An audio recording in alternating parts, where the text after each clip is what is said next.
días, hermanos. Es una alegría enorme poder estar aquí con todos vosotros en esta mañana. Veo también a algunos de los jóvenes que estaban ayer. Pasamos un hermoso tiempo, ¿no? Hablando del viaje de la vida. De verdad lo has perdido, Juan, lo siento muchísimo, ¿no? Hemos sabido exactamente lo que tenemos que meter en la mochila, ¿no? En la maleta de la vida. Ha sido muy especial, creo que teníamos cerca de 35 jóvenes aquí. Lo pasamos un día hermoso también en nuestra hermosa tierra, ¿no? Sabemos que aquí en Galicia llueve, hay este tiempo, ¿no? Pero es una tierra hermosa, ¿no? Y decía, para convencer el equipo a poder acompañarme en este viaje, no fue difícil, ¿eh? Basta decir al equipo que vamos a comer pulpo y que vamos a tener mejillones.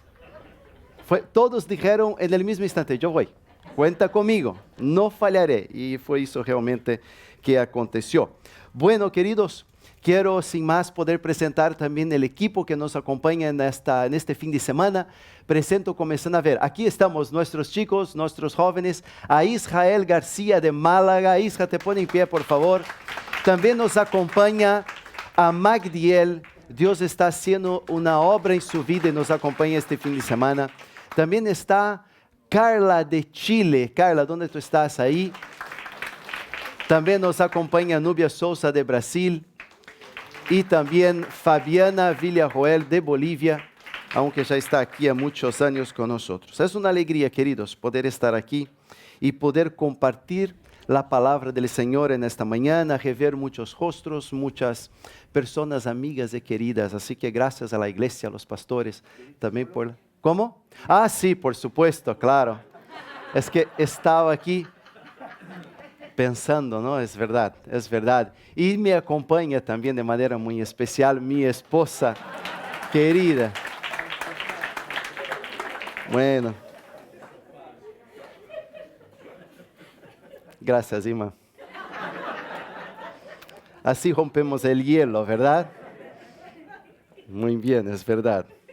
Estamos muy contentos de poder estar todos juntos aquí, como familia también. Es una alegría. Queridos, bueno, ya cuando Abraham nos invitó para poder estar y pasaba también el tema que vamos a estar como iglesia esta semana hablando, ¿no? Tú eres nuestro guía.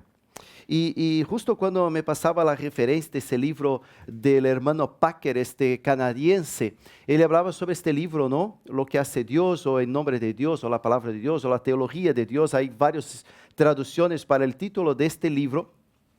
Y fue interesante recordar porque hace más de 10 años, cuando estaba en el seminario, me acuerdo que ese fue uno de nuestros libros de lectura. Y fue importantísimo, fue lindo poder escuchar y poder leer y recordar algunos temas también.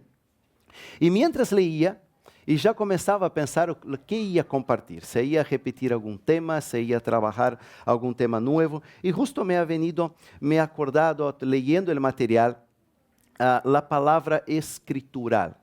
Y cuando hablamos sobre la palabra de Dios, y me acordaba de hace muchos años atrás, escribió José Jordán, uno de los misioneros de Palabra de Vida, escribió una serie de libros, y él escribió un título que decía, Una vida escritural en un mundo de mentiras.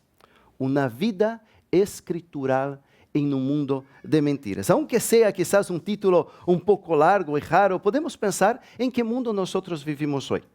Vivimos en un mundo de mentiras. Fíjate que hace un par de años atrás leía en la época de Navidades de un hombre en Inglaterra que fue preso por la policía porque él decía Santa Claus no existe. Entonces fue preso, fíjate solo, la gente pensando, ¿cómo vas a decir una cosa de esta? Que Santa Claus no existe, sacando la esperanza de los niños. Fíjate qué interesante, ¿no? Fue preso el hombre y se quedó un par de días ahí en el cárcel. ¿Sabe qué, queridos? También vivimos en un mundo de ilusión. Este mundo de mentiras de hoy, vivimos este mundo ya há unos años atrás, se hablaba de que construimos nuestra personalidad a través de las redes sociales, ¿no? Pero si piensas sobre eso, estás retrasado, el tiempo ya pasó, estamos en la generación Z, la generación alfa empieza ahora, no sé si los que siguen en las taxonomías de los jóvenes, ¿no? ¿Sabías esta? Estamos en la generación alfa, la primera generación completamente dentro del medio virtual. ¿Sabe dónde estamos construyendo nuestra realidad hoy? en las plataformas de streaming. Toda a gente sabe lo que es Netflix, HBO, Amazon Prime, y ahí vamos, ¿no? Y ahí vamos, Rakuten también, hay muchas, ¿eh? Y a la verdad es que estamos construyendo nuestra realidad hoy pensando que nuestra vida es una serie. Pensamos que nuestra vida es una película. Y estamos formando nuestros conceptos a través de una obra de teatro, una actuación. La pregunta que te hago es, ¿tu vida es una actuación? Cuando vivimos nuestra vida, el día a día es una actuación del dolor, el trabajo, el día a día, el cumplimiento de las metas, todas estas cosas que vivimos en nuestra vida, alcanzar las pruebas, los trabajos, las relaciones, el dolor de las enfermedades, ¿es una actuación o es una realidad? La verdad, vivimos en un mundo de mentiras. Y es interesante pensar de que miramos para los deportes, hoy en día vamos a jugar el fútbol, no sé, creo que a muchos les gusta el fútbol, ¿no? Yo vengo del país del fútbol. Bueno, ya a algunos no le encantaron esta frase, ¿no? La verdad es que hoy los jugadores de fútbol más complican la vida de los árbitros. Cada vez más necesitamos de manejos y de formas en que no engañemos a las reglas del juego. Y decimos cuando alguien cae en la área, entonces el árbitro dice, sí, es penal. No le aconteció nada, pero decimos, qué vivo es el jugador, ¿sí o no? Qué vivo es el jugador, ha engañado. Vivimos en un mundo de actuación, de mentiras. Y también hoy en día, algo que pensaba mucho, es verdad, de que también nosotros muchas veces como creyentes, el mundo entero, miramos películas hoy en que decimos, no, yo no estoy mirando películas de adulto, pero la franja de edad, miramos series, películas en nuestras plataformas de streaming y miramos cosas absurdas. ¿Ya te diste cuenta? Que tienes que mirar franjas de 12 años, 16 años, cosas terribles. Estamos prácticamente mirando películas de adultos, una actuación. Y muchas veces justificamos eso diciendo, pero no es la franja de adulto, no es mi culpa, es lo que la gente mira hoy en día. Y estamos formando nuestra vida, nuestra realidad, nuestros conceptos también en la iglesia, a través de este mundo de irrealidades, de actuaciones, un mundo de mentira. No solamente vivimos este mundo de mentira, como estamos creando una vida basada en mentiras. ¿Ya te diste cuenta? Son ilustraciones que pueden pensar en nuestra vida cómo estamos criando nuestra vida, nuestros conceptos, nuestros valores. Y mucho más nosotros como jóvenes, ¿no? Estamos criando estos conceptos y permitiendo que estas cosas hagan parte de nuestra vida. Y en nuestra lenguaje muchas veces lo estamos diciendo. Entonces necesitamos pensar sobre eso, que muchas veces vivimos en este mundo de mentira. Pero dice la palabra del Señor, y es interesante leermos este texto, y quiero invitarles a abrir vuestras Biblias en 2 de Pedro capítulo 1. 2 de Pedro capítulo 1, el texto que nosotros vamos a meditar en esta mañana está a partir del versículo 16, pero yo quiero invitarte, si tienes tu Biblia, a leer a partir del versículo 12. Segunda de Pedro, capítulo 1. Vamos a leer a partir del versículo 12, porque nos va a dar una buena introducción a lo que queremos hablar. Por causa de toda esta realidad, de este mundo de ficción muchas veces en que vivimos, Pedro va a decir algo. Ele dice, por esto, basado en lo que había escrito anteriormente, ele hablaba sobre el desarrollo de la fe, ele hablaba sobre lo que tenemos que añadir a nuestra fe cada día, y ele dice entonces, por esto, yo no dejaré de recordaros siempre estas cosas, aunque vosotros las sepáis y estéis confirmados en la verdad presente, pues tengo por justo, en tanto que estoy en este cuerpo, el despertaros con amonestación, sabiendo que en breve debo dejar el cuerpo, como nuestro Señor Jesucristo me ha declarado. También yo procuré con diligencia que después de mi partida, vosotros podáis en todo momento tener memoria de estas cosas. ¿Qué cosas? ¿Por qué dice Pedro que necesitamos recordar? Porque para além de ponermos la palabra de Dios, este crecimiento de nuestra fe, lo necesitamos poner el cimiento de esta fe. Y este cimiento de nuestra fe no es una fábula, no es una ficción, no es un mundo de mentira, es una realidad de la vida. Y por eso en esta necesidad, Pedro dice, yo no me canso de recordaros. Fíjate en el versículo 12, yo no dejaré de recordaros siempre estas cosas, aunque vosotros las sepáis. Y fíjate, ¿por qué vamos a hablar sobre la Biblia en esta mañana? Nosotros, ¿y cuánto ya escuchamos? ¿Cuánto ya leemos de la palabra de Dios? ¿Cuántos años ya estamos en la iglesia escuchando la palabra de Dios? Pero nota y llamo la atención sobre el afecto de Pedro. Él decía, pronto estaré dejando este cuerpo, pero quiero recordar una vez más. Y quiero poner atención sobre esto, recordar por qué. ¿Por qué necesitamos recordar que nuestra vida está en la palabra de Dios? ¿Por qué nos olvidamos todo el tiempo? ¿Sabe que hay gente que se molesta cuando tú eres recordado, cuando uno es recordado? ¿Sí o no? Sí, mira, recuerda que tenemos que hacer eso, ¿no? Y el otro día le llamamos o mandamos WhatsApp, oye, no olvidas de recoger aquí. ¿Y qué pasa cuando llega en el día? ¿O solo pasa conmigo? Me olvidé, Michael. A veces nos molestamos y a veces yo me molesto y otra vez me has recordado lo mismo. Pero Pablo quería recordar algunas cosas y para nosotros es importante tener memoria. Pablo tenía un ministerio a cumplir. Ele tenía un ministerio de la palabra. Dice en Lucas capítulo 22 que Jesús ha dicho a él, tú una vez vuelto, confirma a tus hermanos en la palabra, en la fe. Otra razón por qué Pedro hace eso es porque nosotros muchas veces pensamos que recordar el fundamento de la palabra de Dios es una cosa insignificante. Pero mis hermanos, cuando hablamos de la Biblia, de tener una vida escritural, no un mundo de mentiras e ilusión, estamos hablando de tu eternidad y de mi eternidad. ¿Te das cuenta del valor que tiene recordar la importancia de la palabra de Dios en nuestras vidas? Pero por último también es recordar, el más interesante es que el ser humano es distraído. Yo seguramente que estoy hablando y algunos ya están con la cabeza lejos de aquí. Somos distraídos, nos distraímos fácil y por causa de eso muchas veces perdemos el interés en las cosas del Señor. Muchas veces estamos más conectados en el móvil y quizás tenemos que hacer esta pregunta, ¿cuánto te conectas con el móvil cada día? ¿Y cuánto te conectas con Dios cada día?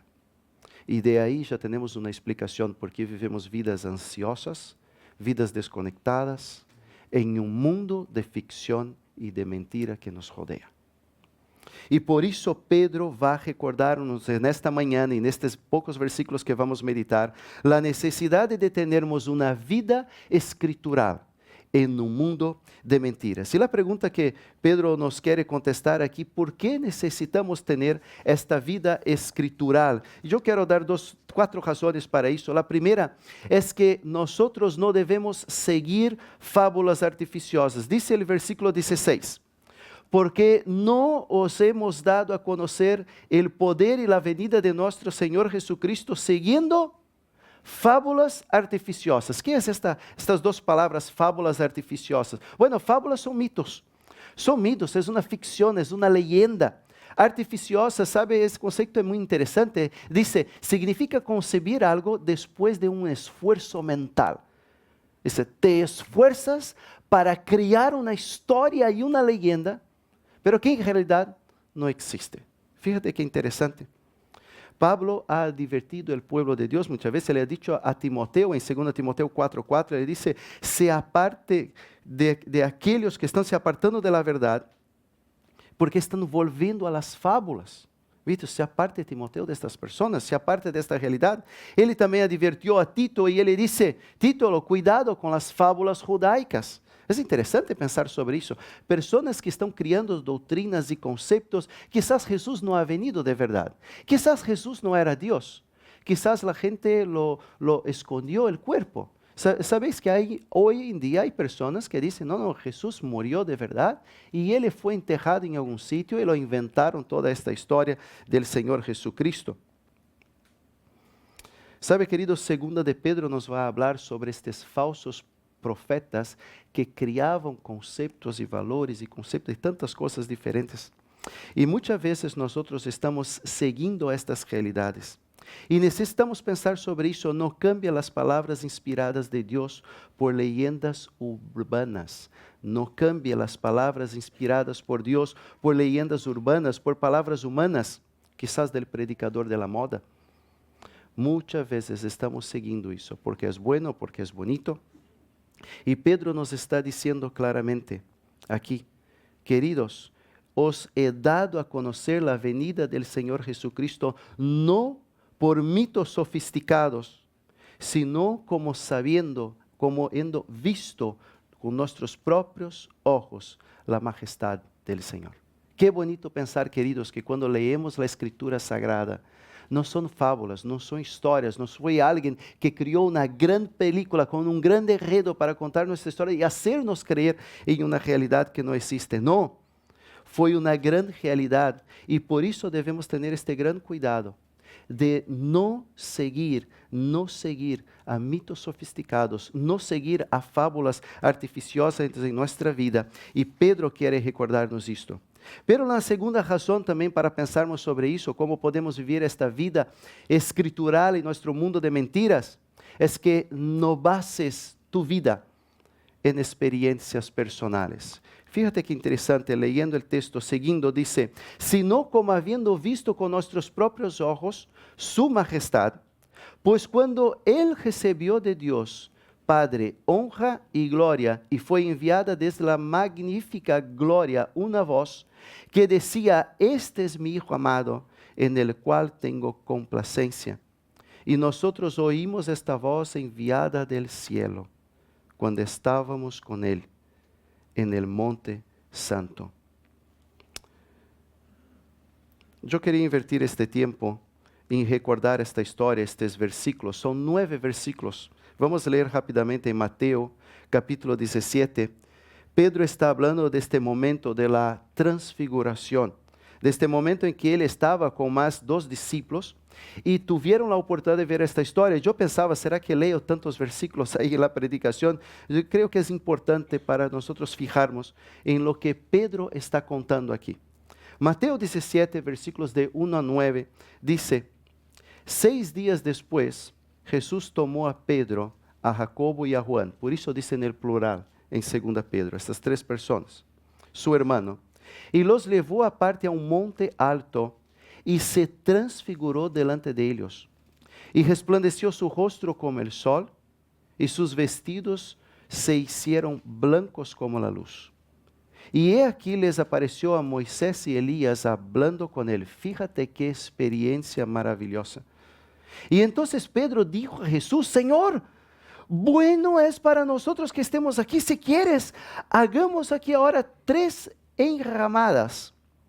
Una para ti, otra para Moisés y otra para Elías. Fíjate que parece que reconocían a estas personas. Mientras él aún hablaba, una nube de luz los cubrió. Y he aquí una voz de la nube que decía, este es mi Hijo amado en quien tengo complacencia. A él oíd. Fíjate lo que dice, a él oíd. Al oír esto, los discípulos se postraron sobre sus rostros y tuvieron gran temor. Y entonces Jesús se acercó y los tocó y dijo, levantaos y no temáis. Y alzando ellos los ojos, a nadie vieron, sino a Jesús solo.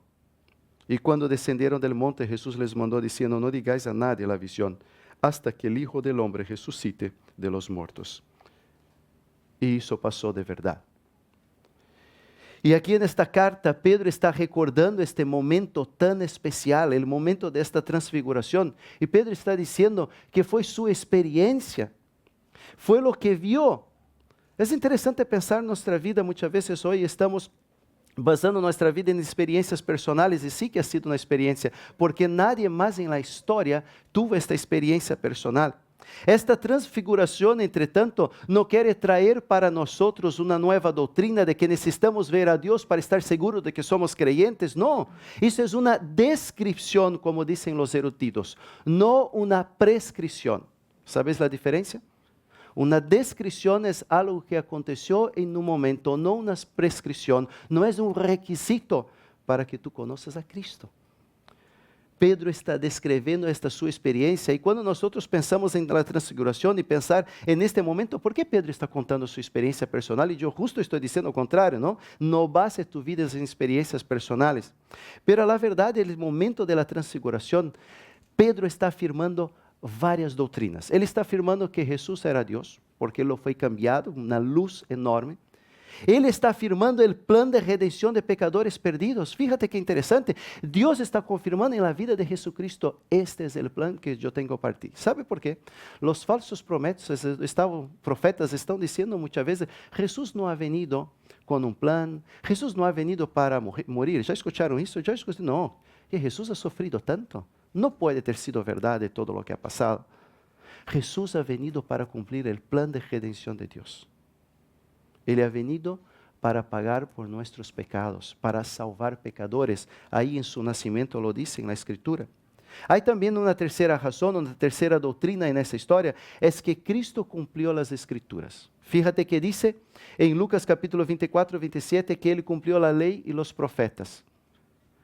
Y se acuerdan, Él se ha encontrado con Moisés y Elías. Moisés representando la ley y Elías representando los profetas. Y en la transfiguración estaba confirmando la palabra de Dios.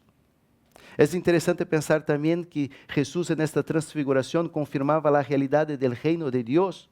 También fue una manera práctica de decir a Jacobo, a Pedro y a Juan, vosotros tenéis una gran experiencia en el futuro. ¿Sabéis que Jacobo fue el primero mártir? Fue el primero que entregó su vida por la palabra de Dios. Sabemos también de que Pedro sufrió mucho y después fue muerto. Pero Juan ha vivido toda su vida, pero fue exilado, fue maltratado, ha dejado su tierra. Queridos, esta historia para nosotros, lo tenemos estas personas quizás como modelos y nos engañamos, porque lo que Pedro está diciendo no es que ellos sean modelos prescriptivos para tener una vida de fe. Fíjate lo que dice capítulo 1, versículo 1. Dice claramente Pedro, siervo apóstolo de Jesucristo, que habéis alcanzado por la justicia nuestro Dios y Salvador Jesucristo, que vosotros tengáis ¿o qué? Una fe igualmente, ¿qué dice? Preciosa. Segunda de Pedro, capítulo 1, versículo 1, ele está diciendo, todo eso que vos estáis contando, el desarrollo de la fe, la necesidad de tener la palabra de Dios, todo eso no es para que tengáis nosotros como modelos. Es para que vosotros tengáis una fe igualmente preciosa. Ojalá tengamos esta fe. La fe de Pedro, la fe de Juan, la fe de Jacobo en nuestras propias vidas.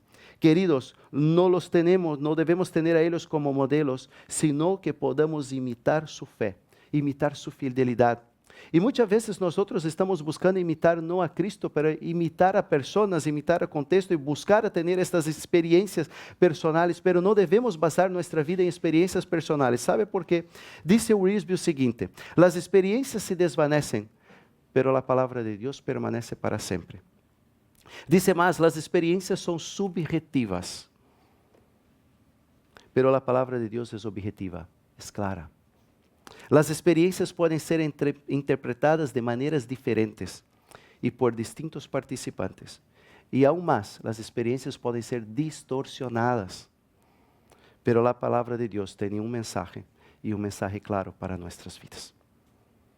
Mucho cuidado en nuestras vidas, en construir nuestras vidas sobre personalidades, sobre escritores, sobre el predicador de la moda, porque nosotros podemos estar nos equivocando claramente y no viviendo una vida escritural, y viviendo sí una vida de un mito, de una leyenda urbana. Pero sigue el texto, dice ahí a partir del versículo, llegando al versículo 20, vamos a llegar aquí, 19. Muy bien, dice, tenemos también la palabra profética, versículo 19. Tenemos también la palabra profética más segura, en la cual hacéis bien en estar atentos, como una antorcha que alumbra en lugar oscuro, hasta que el día esclarezca y el lucero de la mañana salga en vuestros corazones. La tercera razón o motivo o cómo nosotros podemos tener esta vida escritural en nuestro mundo de mentira es que no debemos jamás rechazar la palabra de Dios. Nosotros tenemos una verdad, una palabra profética mucho más segura. Es interesante como Pedro va a colocar de esta manera. Esta palabra que dice que alumbra como una antorcha en un lugar oscuro, en un lugar ficticio, en un lugar que nosotros no podemos ver, en un mundo de mentiras. Ele alumbra, la palabra de Dios alumbra esta oscuridad en nuestro mundo. Y aquí es interesante pensar también de que Pedro está afirmando una cosa más. Él le dice claramente, hasta que el día esclarezca y el lucero de la mañana salga en vuestros corazones. Él está afirmando que aquí, que Cristo va a volver. Pero paremos aquí para pensar un momento. ¿Hace cuántos años Pedro ha predicado, ha enseñado esta palabra? Estamos a casi 2000 años. Y en estos casi 2000 años nunca paraste para pensar, ¿por qué Cristo no ha vuelto aún? ¿Será que es verdad la Escritura? En estos 2000 años hay una cantidad enorme de libros, conceptos, filosofías, doctrinas que se criaron en torno a tentar explicar los conceptos de la palabra de Dios. Y muchas veces pensando, ¿será que es verdad? ¿Será que podemos confiar en la palabra de Dios? Fíjate que tenemos eso muy claro hoy en día. Tenemos muchas veces en nuestras iglesias y vivemos y sabemos, nuestros amigos, hermanos, hay familias que están luchando con eso. ¿Será que es verdad la palabra de Dios? ¿Será que realmente aconteció como dice así? Podemos creer en la palabra de Dios. Y quería enseñar para vosotros algo o motivos por qué nosotros podemos creer en la palabra de Dios. Tenemos aquí esta imagen. Y quería explicar, quizás isso un poco más técnico, apologético, como queremos pensar, pero quería realzar y destacar algo de la palabra de Dios que quizás no tiene tanto que ver con una palabra bíblica. Pero pensamos en la realidad de la Biblia. Pregúntate a ti, ¿es verdad la Escritura? ¿Es verdad la Escritura? Bueno, aquí en esta imagen podéis ver, el doctor Aaron Smith, él fue un historiador americano y él fue a hacer un estudio por el mundo entero. Y fíjate interesante, hay un conjunto de más de 80,000 las obras escritas en 72 países del mundo, contando la historia de un gran diluvio. Fíjate bien. Más de 80,000 libros contando historias sobre un gran diluvio que aconteció en el mundo, sendo que 70,000 de estas historias hablan o hacen mención de un tal navío legendario que salvó un par de personas. Fíjate qué interesante, no estoy hablando de la Biblia, son historias en diferentes países. Y aquí tenemos algún ejemplo. Está ahí la epopeya de Gilgamesh. Se dice así, se pronuncia así en español, o Gilgamesh, o Gilgamesh. Esta historia que está ahí es una historia de la cultura mesopotamia. Y está en el Museo Británico esta pieza contando esta historia. El gran diluvio que la Biblia cuenta, la historia de la Arca de Noé. Qué interesante, ¿no? Está ahí en Londres, quien quiere visitar y lo pueda ver, es muy interesante. Y aquí otra muy interesante que encontré, la gran inundación de Gunyu. Fíjate que eso está en una ciudad de China y que nosotros conocemos mucho, la ciudad de donde comenzó el COVID, ¿no? En Wuhan. Esta imagen que vosotros podéis ver ahí es donde está el Departamento de Salud de Wuhan. Y es una imagen que cuenta la historia de esta leyenda de la gran inundación que es contada en la cultura china. Qué interesante, Mesopotamia, China, y también tenemos la Torá en la cultura de los hebreos. Fíjate, queridos, ¿es verdad la Biblia? Estamos muchas veces cuestionando la palabra de Dios, pero hay más 80,000 obras hablando de esta realidad. Es verdad, puede pasar. Hay también una otra imagen que quiero compartir con vosotros también. Y esta imagen nos habla sobre la confiabilidad de la Escritura. Fíjate, quiero explicar eso muy interesante. Para que un documento antiguo tenga valor histórico, para que sea dicho que es verdad, debemos pensar en dos cosas. Primero, el intervalo de tiempo transcurrido entre el original y la copia. Vamos a hablar de algunos documentos. Ahí está Las Guerras de Galias. Es un libro conocido que conta las historias de las guerras griegas y por el mundo. Es muy interesante. Nadie duda de las guerras griegas, ¿sí? ¿Alguien ha dudado de las guerras o Alejandro Magno? ¿No? Nadie duda, ¿verdad? Nunca vi cuestionamientos sobre eso. Hay menos de 1000 años entre esta historia, este libro, el primer manuscrito. Hay menos de 1000 años de distancia entre el libro original y la copia existente hoy. Menos de 1000 años. Pero nadie duda de la historia, ¿sí o no? Todos conocen, nadie duda. Muy bien. Ahí tenemos también el gran libro conocido de Homero, Ilíada. Qué libro tan famoso y conocido, ¿no? Fíjate, hay 400 años entre la distancia del documento más original y la copia que existimos hoy que nosotros podemos leer la historia. Ahora tenemos la Biblia. En el Antiguo Testamento tenemos 100 años entre el primer escrito original de la Biblia y la copia que tenemos hoy. 100 años. O sea, ¿cuál es el menor? 1400, 100. Entre el Nuevo Testamento es interesante, 50 años. Quizás podemos ter conocido personas que leyeron el original. Qué interesante, ¿no? Pero también hay otro valor, el número de copias disponibles en el mundo. A saber si eso es verdadero o confiable, necesitamos ver la cantidad de copias de estos manuscritos. Bueno, las guerras de Galias tenemos ¿cuántas copias? 10. Fíjate, solo 10. Ahí está. Bueno, Ilíada un poco más, 1750 copias de estos manuscritos. Pero como miramos la Biblia, el Antiguo Testamento, el más antiguo todavía, tenemos 220 copias del manuscrito original. Fíjate el Nuevo Testamento. Estamos hablando de aproximadamente 25,000 manuscritos, contando, afirmando la confiabilidad de la Escritura Sagrada. ¿Nos damos cuenta de estas cosas? No nos damos cuenta en pensar lo que Pedro está diciendo a nosotros. Él dice, todo esto es realidad, pero también que todo esto es útil. ¿Puede pasar la próxima también, Fernando, por favor? Y aquí quiero enseñar este versículo a recordar a nosotros. Todos conocemos este versículo. Dice, toda la Escritura es inspirada por Dios. ¿Y qué dice?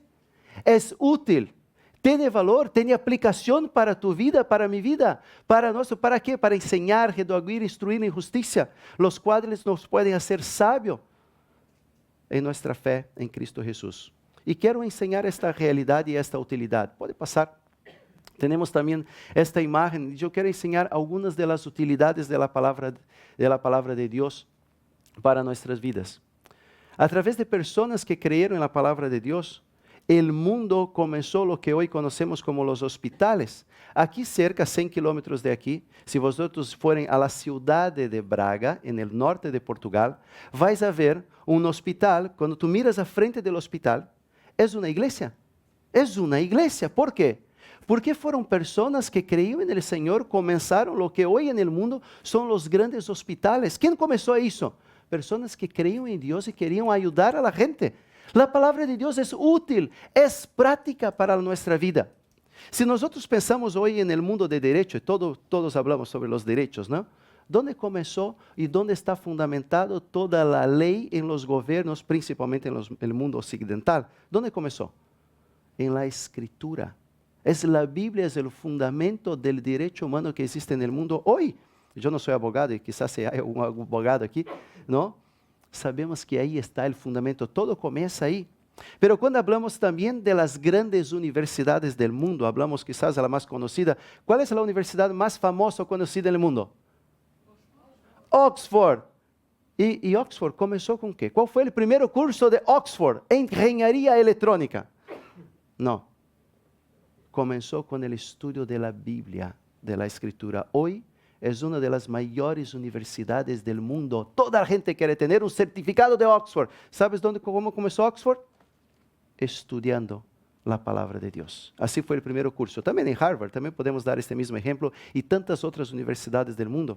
Pero ahí puse de manera proposital este hombre. ¿Quién sabe quién es esta foto de este hombre? No tenéis ni idea, ¿no? Esta persona que está ahí en esta foto, muy interesante. Este es Francis Collins. ¿Comienza a se dar cuenta de quién es? Hay algunos sí, muy bien. Francis Collins fue el director del proyecto Genoma Humano por más de 9 años en el Instituto de Salud Americano. Francis Collins fue llamado de ignorante porque decía, yo creo en Dios. Es un hermano en la fe. 9 años estudiando, guiando un trabajo que ha producido grandes bendiciones para el mundo. Tanta sanidad, tanta salud y tantas cosas fueron arregladas y hoy, hasta hoy, su trabajo. Francis Collins está vivo. Quizás podrías pensar en enseñar un personaje antiguo de la historia, pero la verdad, todo lo que nosotros utilizamos muchas veces hoy, todo tiene un valor. Fíjate que tú tienes en tu mano quizás un móvil. ¿Sabe quién fue el precursor de todos los artificios y componentes electrónicos? Fue el doctor Fleeman que inventó el diodo. Todos tenemos un electrónico en las manos. Era un hombre que creía en Dios. Francis Collins, él en 2003 ha estado en España y recibió el premio Príncipe de Asturias por su investigación científica. Y él dice, no hay ninguna oposición o contradicción entre la fe y la ciencia. Y completó la frase, y lo puedo probar si quiero. Qué interesante, queridos. Lo que Dios nos está afirmando claramente, queridos, es que tenemos una palabra profética más segura, que es la palabra de Dios. ¿Crees tú en la palabra de Dios? ¿Crees que tiene valor para ser útil, ayudarnos en nuestra vida, en lo que tenemos que vivir? Aquí mismo en 2 de Pedro capítulo 3, me llamó la atención pensar de que muchas veces estamos luchando con la Biblia en nuestros propios hogares. Y quizás como no soy de la iglesia lo puedo decir más claramente porque no conozco a todos vosotros, ¿no? Así nos da más libertad. Pero como pastor ya en mi vida ya he pasado por aconsejar hombres y mujeres que decían, pastor, yo tengo mi esposa no cree en Dios. Me deja venir a la iglesia, pero no cree. A veces tenemos discusiones en nuestra casa. A veces sufrimos tanto, nos amamos, pero sufrimos tanto. Y hombres también compartiendo lo mismo, mujeres compartiendo, hijos compartiendo la misma situación. Yo no puedo creer, mi papá siempre discute conmigo, mi mamá siempre me pelea y me dice, ¿cómo que vas a esta iglesia? ¿Para qué? Eres un ignorante. Y estamos sufriendo en nuestros hogares, en nuestras casas. Y yo creo que quizás esta iglesia no es diferente, pero los digo con todo cariño. Y quiero decir a ti que quizás no has tomado una decisión por Cristo, que quizás discute eso con tu esposa, con tus hijos, con tu tío, con tu padre. Quiero decirte con todo cariño, y tú haces esta pregunta, ¿qué va? ¿Es verdad la palabra de Dios? Si Cristo es bueno, ¿por qué hay tanta maldad en el mundo? ¿Ya te has hecho esta pregunta? Yo ya he hecho también. Si Cristo es bueno, ¿por qué no has venido a uno? Si es verdad esta palabra, ¿por qué pasan tantas cosas malas? Mira ahora una guerra que estamos viviendo. Pero Pedro va a contestar en este mismo libro. Segunda de Pedro, capítulo 3, versículo 9, dice la razón por qué Cristo no ha vuelto. Dice, el Señor no retarda su promesa, según algunos la tienen por tardanza. Fíjate, quizás puede ter sido tú en tu vida. ¿Por qué Dios no has venido? Aquí está la respuesta.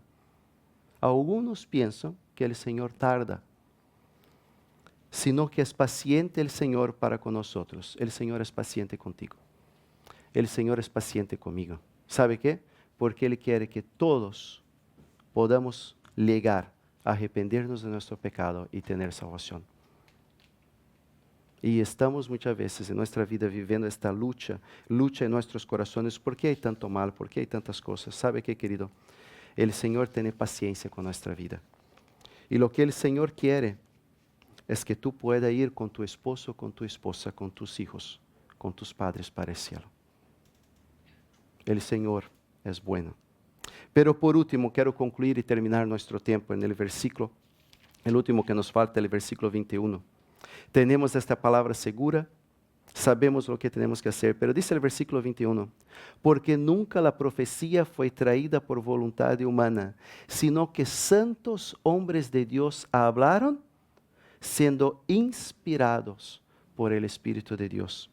El Señor es nuestra guía. El Señor nos ha dado su palabra, pero quizás nos ha dejado órfanos en el mundo. Él nos ha dejado su Espíritu para enseñarnos. Esta palabra inspirada aquí dice claramente, nos explica que las personas que escribieron la Escritura, los autores, eles fueron impulsionados, conducidos por el Espíritu Santo a escribir la palabra profética más segura. No fue por voluntad propia, sino que el Espíritu Santo estaba tratando de dejar para ti y para mí una palabra segura y profética, no una ilusión, no una leyenda urbana de un cierto pueblo hebreo. Dice Juan 16, versículo 13, pero cuando venga el Espíritu de verdad, Jesús estaba diciendo, Él os guiará, el Espíritu os guiará a toda la verdad.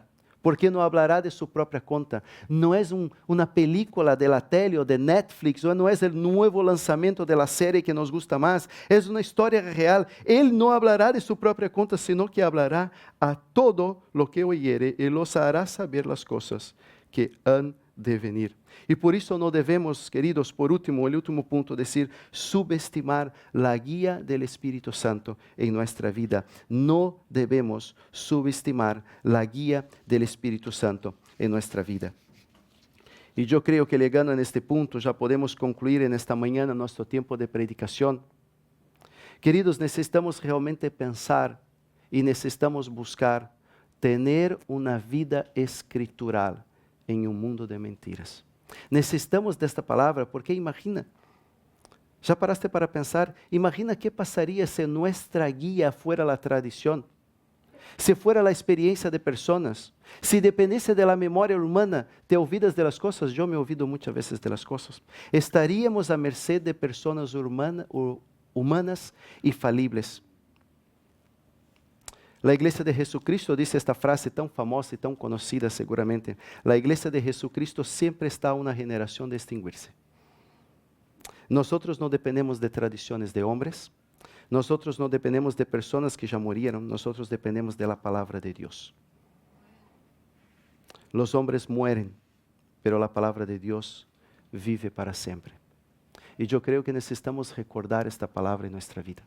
Necesitamos recordar de tener un cariño especial por la Escritura Sagrada, buscar que ela haga parte de nuestra vida, porque muchas veces sabemos todos los modelos de las marcas de los móviles de última generación, hasta mismo cuántas cámaras hay, pero no tenemos un ojo con una cámara quizás para mirar la Escritura Sagrada y poder profundizarnos y ver la belleza que tiene la Escritura del Señor.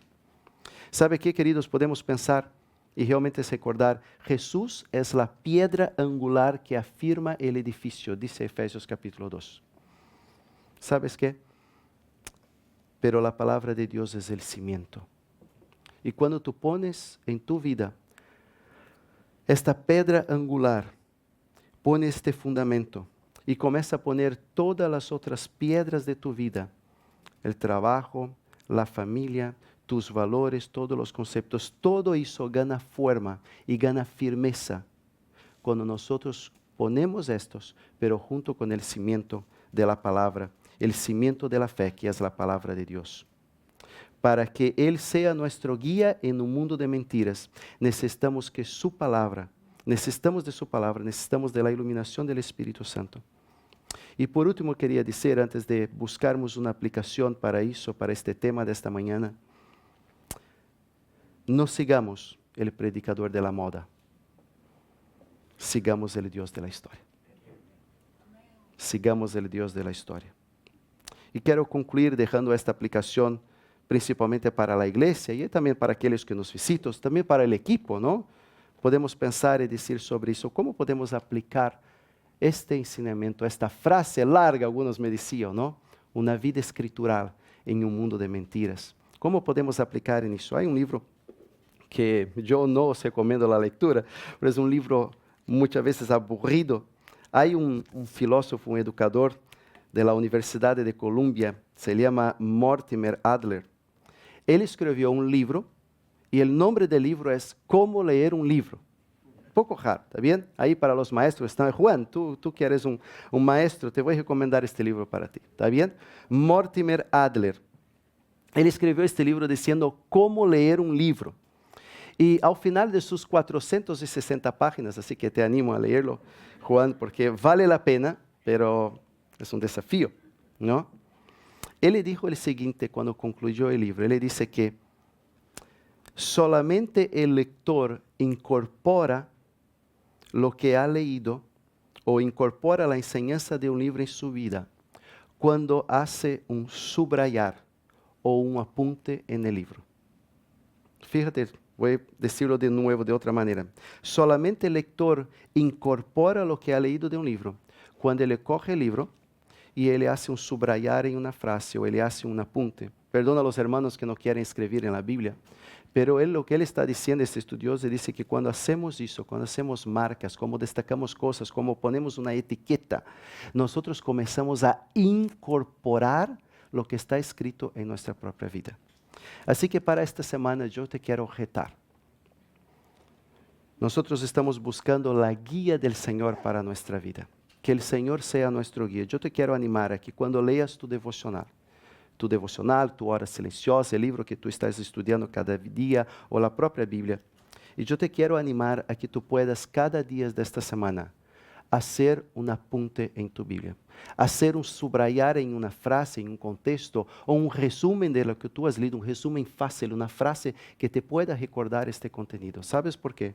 Porque necesitamos incorporar el cimiento de la palabra de Dios en nuestros corazones para no vivirmos una vida de engaño, una vida de leyenda urbana, una vida de mentira, sino una vida escritural. ¿Por qué? Porque es real, es útil y alimenta nuestra alma. Vamos a cerrar nuestros ojos, vamos a orar y terminar este tiempo. Padre querido, muchas gracias, Señor, por tu palabra. Gracias, Señor, porque tú nos recuerdas una vez más nesta mañana, Señor. Aunque quizás ya estamos, Señor, há tantos años, Señor, en tu iglesia, ya hemos pasado, Señor, por decenas o quizás escuchado decenas, centenas, miles de predicaciones, de estudios bíblicos, de libros, de autores. Señor, muchas veces, Señor, vivemos vidas cansadas y parece que repetimos y repetimos. Pero tú quieres recordarnos nesta mañana, Señor, que necesitamos tener esta vida, Señor, conectada con tu palabra. Ayúdanos, Señor, a incorporar el conocimiento, Señor, a hacerlo práctico en nuestra vida, Señor. Permita, Señor, que la palabra de Dios pueda estar en nuestras manos. Permita que podamos leerla con gozo, Señor, con una actitud de corazón, Señor, porque es real, porque es verdadera. Gracias, Señor, porque Pedro, Señor, repite una y otra vez, porque desea confirmar en nuestros corazones, afirmar, Señor, en nuestras vidas, la necesidad de tenermos una vida, Señor, que pueda refletir claramente y honrar tu santa palabra, Señor. Gracias por el testimonio de Pedro, Señor, que realmente nos enseña y nos dice, sí es verdad, sí es confiable, Señor, sí podemos creer en tu palabra, porque Él es útil para hacernos sabios para a salvación. Señor, oro también por cada persona y por cada familia, Señor, por nuestras luchas dentro de nuestras casas. Te pido, Señor, que tú puedas seguir, Señor, nos dando, Señor, esta paciencia, Señor. Gracias por tu paciencia, para que podamos más y más conocerte a ti y que más y más podamos llegar, Señor, a estar contigo en el cielo. Gracias, Señor, por este día, por esta oportunidad, y te alabamos en nombre del Señor. Amén. Amén.